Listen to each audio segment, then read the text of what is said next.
Welcome back to the AI Daily Brief Headlines Edition, all the daily AI news you need in around 5 minutes. We kick off today with an interesting announcement from Mistral.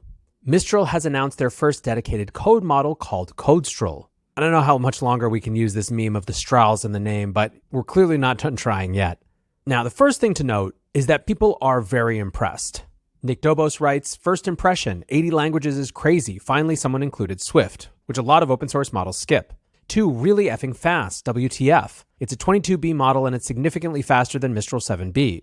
Are they using Grok to serve it? Anurag, another developer, said the speed difference is insane, doing a side-by-side video comparison of GPT-4o to Mistral CodeStrol. Still, as part of the announcement, Mistral also introduced a new type of license. CEO Arthur Mensch writes, with CodeStrol, our newest state-of-the-art code model, we are introducing the Mistral AI Non-Production License, MNPL. It allows developers to use our technology for non-commercial use and research. It ensures that every actor on the value chain builds successful businesses.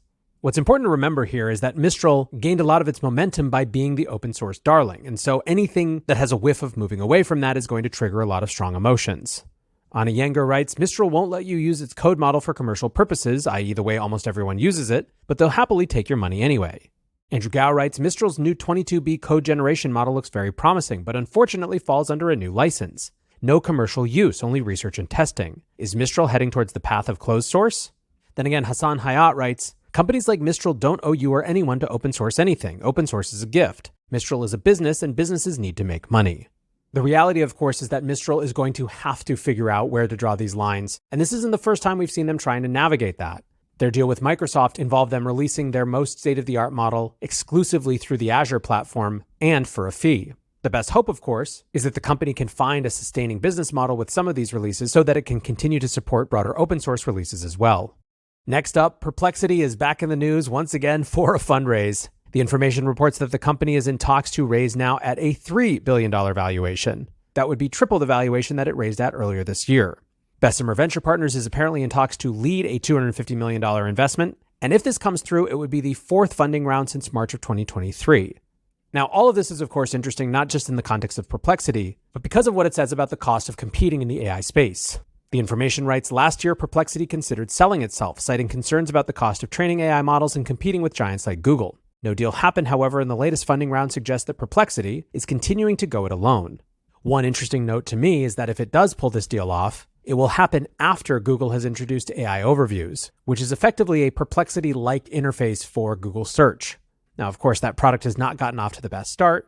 Recently, for example, telling women that they should smoke 2 to 3 cigarettes per day of their pregnancy, that glue is a key ingredient for pizza, and that it's healthy to eat a couple rocks a day. But still, one has to assume that Google's going to figure that out, and if this type of generative search is important to them, it's going to continue making that investment and using its huge lead to move forward. Then again, moving to a Perplexity-style search would absolutely cannibalize Google's core search business model, so there are a lot of really interesting competing pressures here. In any case, it seems like Perplexity is going to have even more money to compete, and as someone who loves the product, I am glad of that fact. Over in OpenAI land, a great reminder that even though this week we've been talking about all sorts of OpenAI controversy, at the end of the day, the company is getting more, not less powerful. It appears that this Apple OpenAI deal is in fact done, which is a huge, huge deal. A couple interesting notes from an information piece about this.